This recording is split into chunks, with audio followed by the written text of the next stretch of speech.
пубертет влијае на менталното здравје кај децата, но и кај родителите.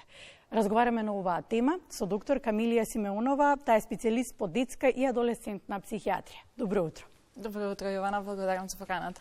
Првото прашање веројатно ќе биде во контекст како всушност, еве да објасниме и што вели науката, влијае раниот пубертет во менталното здравје кај децата? Така е. Јовано е многу значајна тема која што не засега сите нас и она кој што сакам да го укажаме дека пубертетот е представува една нормативна криза во семејствата. Кажувам криза, да, бидејќи тоа е еден период каде што децата од да речам еден најневен контекст прераснуваат во возрастни. Така што родителите се просто затекнати во овој процес и она кој што нас не изненадува нели во модерното време е тоа што го напомена и колешката како овој пубертет рано започнува и всушност ние имаме да речам еден иматурен когнитивен процес, а веќе имаме една плодна хормонална експресија кај децата. И навистина е нешто за кое што вреди да се дискутира.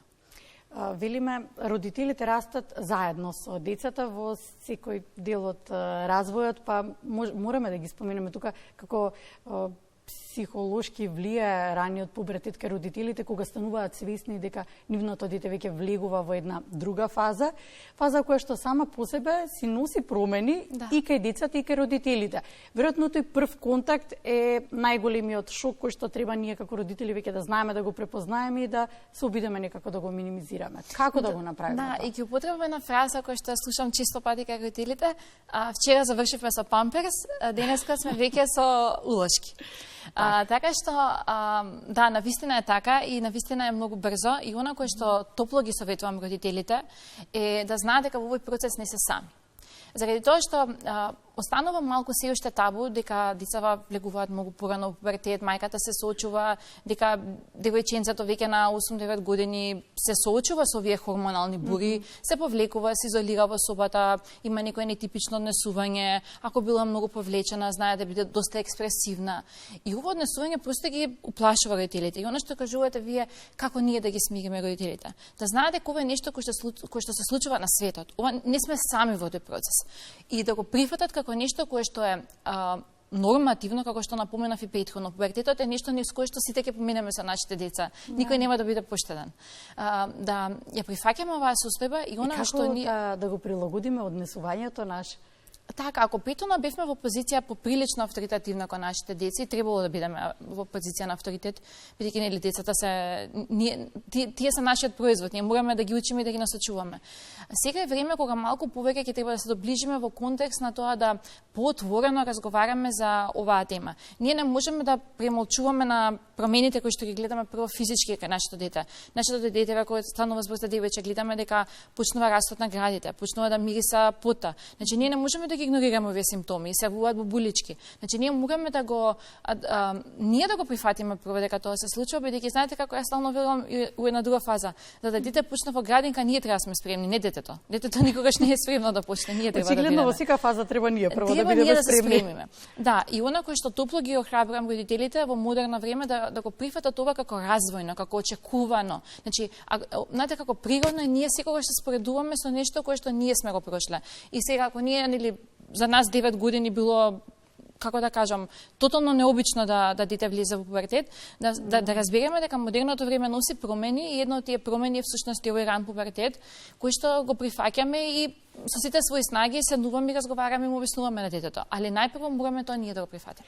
Сега, фокус сакам да ставиме на меѓусебниот однос кој што треба да го изградиме со нашето дете, треба да биде поинако, треба да се прилагодиме на состојбата, кои се најголемите грешки кои што ги правиме. Кои се советите кои што ќе ни ги дадат? Така, па најголемите грешки честопати родителите ги прават игнорирајќи ја состојбата. Како да не сме спремни и морам тоа психолошки да го објаснам, нели тоа ми е професијата, со самото тоа што нашето дете станува се приближува на возрастен, ние губиме дете. Загуба на дете. Ние имаме загуба на дете дома. Имаме од таа позиција дека јас бев мајка на дете кој што го носев игротеки, јас сум сега мајка кој што има дете кој што веќе не е дете кој што веќе станува возрасен. Тоа е поприличен освој. Кој што почнуваме да зборуваме за момчиња, девојчиња, кај што гледаме дека веќе нашето дете ќе се споредува со своите врсници, ние веќе имаме технологија, значи овие деца и како и знаете што е многу интересно, она што се случува всушност зашто и настапува таа криза во семејствата. Децата сега немаат потреба да вртат енциклопедии да разберат што им се случува. Они само пишуваат на вештачка интелигенција и таа им кажува се. И веќе имаме такво време. И сега ние како родители, ако го игнорираме тоа што вештачката интелигенција му кажува на детето, а детето знае дека тоа е екзактно, апсолутно сме во конфликт со нашите деца. Така што не смееме да игнорираме. Најголемата грешка да се игнорира. Најчести состојби кои што се случуваат во раниот пубертет, кои што и во ова модерно време ќе го ставиме под наводници, се актуализираат како несакани состојби кои за жал стануваат се почести. Споменавте се споредуваат со врсниците. Булингот тука е навистина присутен, го издвојуваме. Тука се некои други состојби за кои што не се зборувало порано, а сега се актуализираат. Депресија кај деца, анксиозност. Кои се најчестите, како пак тие состојби да ги препознаеме и да делуваме пред се како родители, да? Она кое што сакам да ги охрабрам родителите баш во контекст на ова што го споменавте вие, Јована, е дека овие состојби како што наликуваат, прво сакам да кажам дека не секогаш ова променливо расположение на децата укажува на психолошко страдание. Тие се во состав на развојот, тие се транзиторни појави. Хормоналната промена, самата хормонална промена прави да децата имаат амбивалентност, права да тие се чувствуваат на моменти како да сакаат да се усамуваат, да се изолираат, па потоа да сакаат да се дружат. Тоа не е во контекст на психолошко расстройство, тоа не е во контекст на една права клиничка депресија. Меѓутоа, оно кој што е многу значено, го прашавте вие, е доколку овие симптоми перзистираат. Ако овие симптоми перзистираат, ние како родители сме апсолутно должни да ги следиме. Заради тоа што не е вообичаено дека во пубертетот дете треба да биде 3 месеци само во соба и да се изолира и да не сака се дружи со врсниците. Тоа е веќе симптоматологија, тоа е веќе клиника. И тоа е предмет на третирање. Меѓутоа, доколку детето менува, значи тоа се, како да кажам, цел како да кажам, вулкан на променливи емоции, променливо однесување, раздразливост, тоа не е предмет на третирање. Меѓутоа, ние како родители, доколку дете е раздразливо, иако може би нели на мајка природно или на татко му доаѓа да викне пошто дете вика, во овие ситуации ние мора да бидеме крајно трпеливи. Значи, ние не смееме да го повишуваме гласот на дете кое што веќе вика. Треба, кога ќе заврши таа епизода, ние да разговараме, да му објасниме детето дека ова што се случува, дека го разбираме, дека и ние сме го прошле, меѓутоа дека пусти подобар начин да ние двајца разговараме. Да не бидеме критичари, него да ги прифаќаме овие промени колку и да се тешки. Заради тоа што и децата немаат, ако замислите, ако ние не можеме да се сконтролираме на импулс на нашето дете, како би можеле они без развиени его снаги? Навистина е тешко.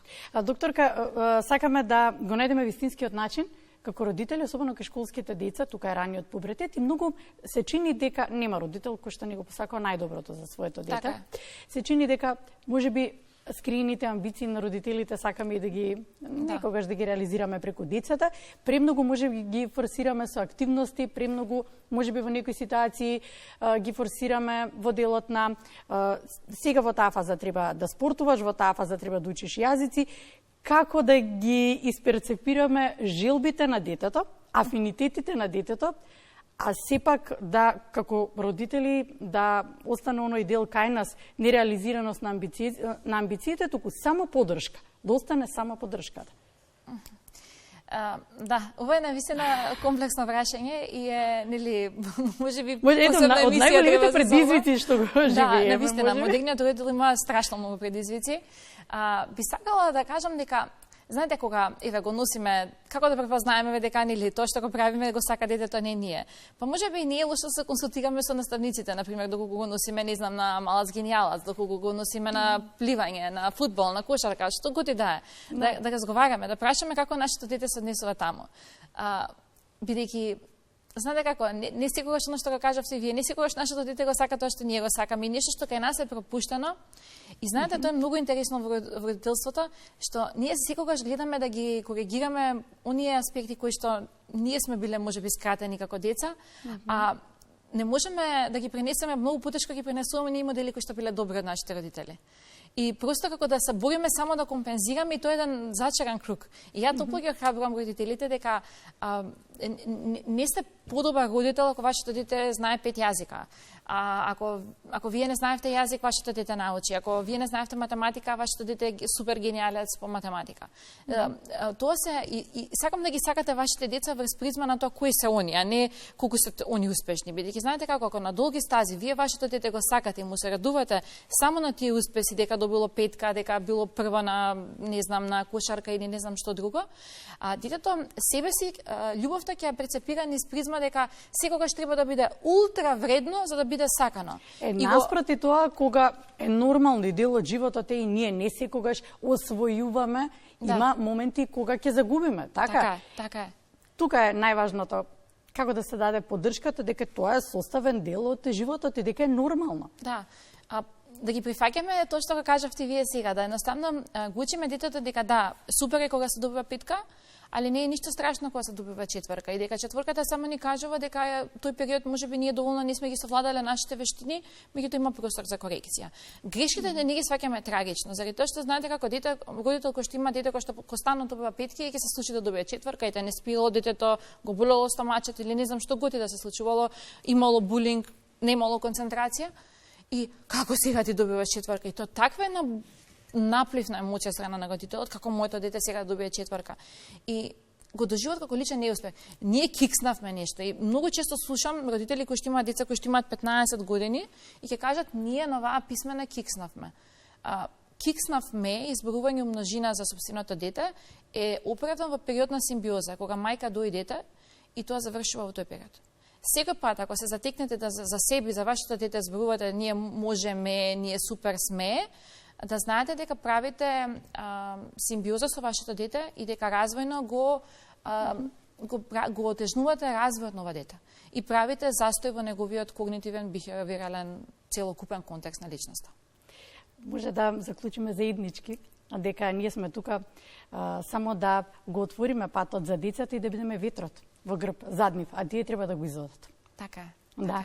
Благодарам, докторке, благодарам, со вас ја заокруживме темата. Верувам дека ја постигнавме целта малку повеќе на будење и свест кај родителите. Таа беше мојата идеја, се надевам дека ја постигнавме заедно. Благодарам. Благодарам, Јована.